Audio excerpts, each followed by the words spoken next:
Hey everybody, welcome back to the I'll Do Cycling YouTube channel, where today I'm going to be revealing who is on my Velogame 2024 team. There's so many good riders in this competition and it can be quite hard to make your team. So I'm going to reveal who I've got on my team and some of the deliberations that I've got at the moment. There's certainly two positions which I've got which are a little bit uncertain. So I will reveal those and point them out when I go through the video. But one person who has remained in this team throughout the whole thing has been Tadej Pogačar.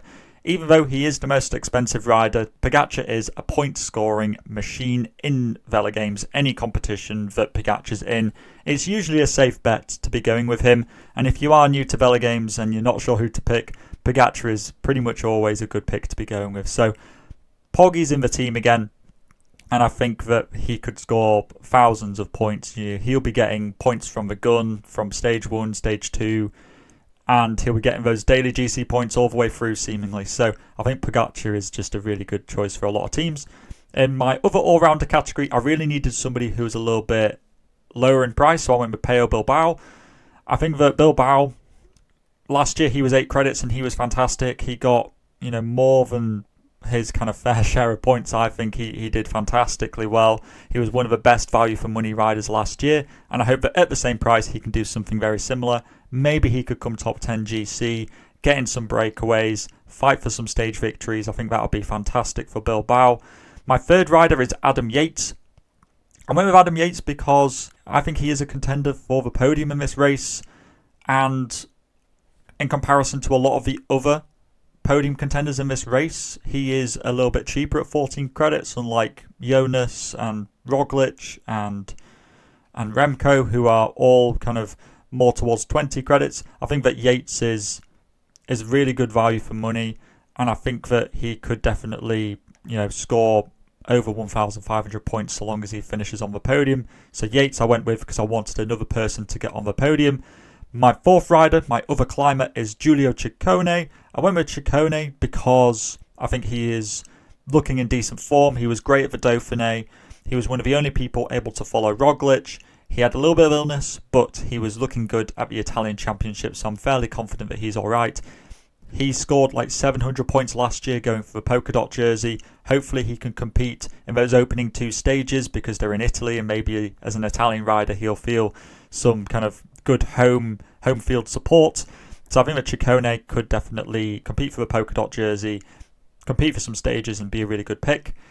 My sprinter is, funnily enough, another Lidl-Trek rider. That's Mads Pedersen. I think that he is a really good pick to be going with because at 12 credits he's quite likely to be a good value for money pick.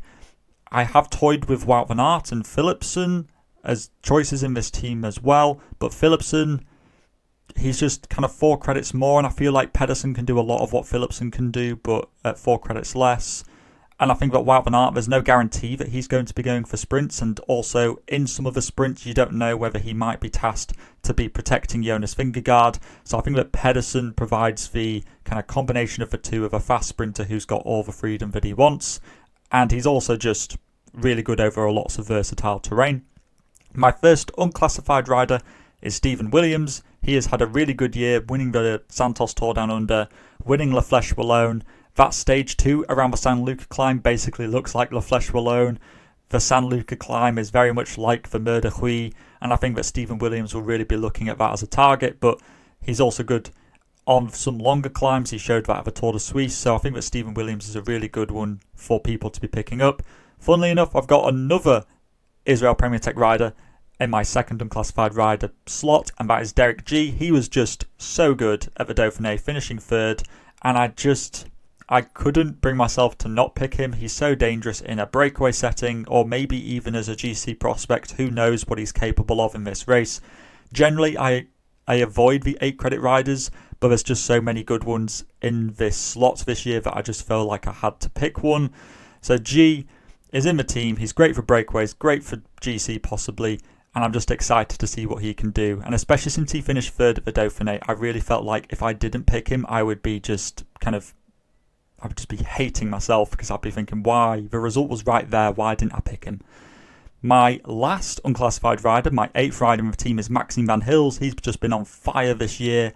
He's picked up so many good results this year.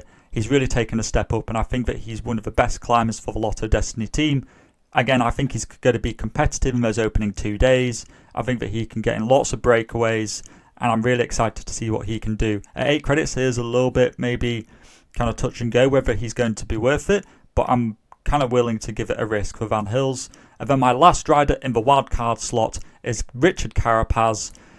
There are lots of other options I could have gone with here, including Alexander Vlasov or Santiago Boitrago, for example, but I've gone with Carapaz because at the end of the day, this guy has won a Grand Tour in the past. He's finished on the podium of the Tour only 3 years ago, and he is just a winner. For the quality of rider that Carapaz is, 8 credits seems quite cheap, but I think his price has been deflated because of his last 2 years of not very good performances since joining EF Education Easy Post. But I think that maybe this is the time where things are going to change, and maybe Carapaz's luck is finally going to turn.